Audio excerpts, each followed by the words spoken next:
So today, we're going to tear apart a document that is, for all intents and purposes, a playbook for a modern financial crime.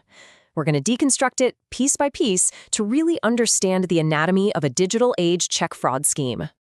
So how in the world does a heist like this actually work? Well, let's break it down. We're going to start by looking at the document itself. Think of it like a criminal's recipe. Then, we'll dive into the stolen data they need to get started.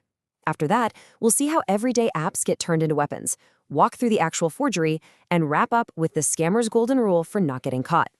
All right, first up, let's talk about the source material. This isn't some super complex piece of code or a sophisticated hacking manual. Nope, it reads like a simple step-by-step recipe. And honestly, that's what makes it so disturbing. And the very first ingredient on this recipe list just gets right to the point. Logs. In this world just means stolen bank account and routing numbers. So the first step isn't some clever hack. It's just go shopping. Go to an online marketplace and buy the keys to someone's bank account. The casualness of it is what's so jarring. It treats your sensitive financial data like it's a gallon of milk. Okay, so you've got the bank details. But to really make this work, the scammer needs another key ingredient to build a fake identity that actually holds up. In these circles, it's called fulls. And it is exactly what it sounds like, the full package of your personal info, everything needed to convincingly pretend to be you. So now they have the raw materials, the bank logs and the fulls. Let's take a look at how they actually assemble all of this into a complete usable victim profile. You know, the process they lay out is actually pretty methodical. You buy the fulls, you buy the bank log, but then, and this is the interesting part, you use totally legitimate public tools like background check websites and routing number lookups to double check the info and fill in any blanks. It's this chillingly efficient assembly line for identity theft, mixing illegal purchases with everyday open source information. Next up, we get to the tools of the trade.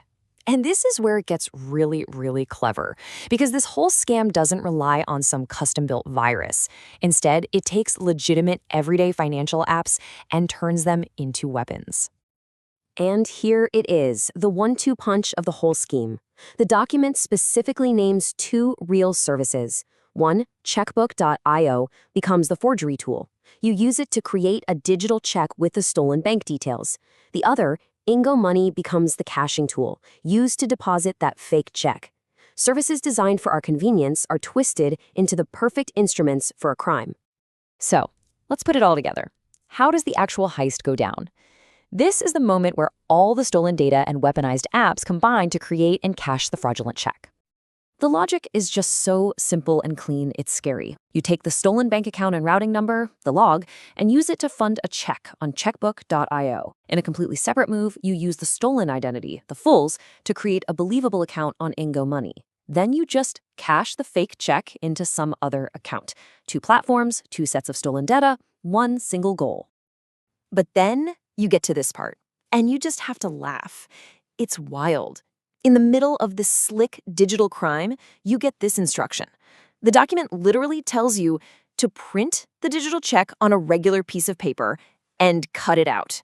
Then you take a photo of this physical forgery to deposit it through the mobile app. It's such a bizarre, almost clumsy mashup of the digital and physical worlds. So after walking through all 11 steps, the document ends with one last super critical piece of advice. And it's not a technical trick, it's a rule of thumb, a bit of operational security that really shows you how these guys think.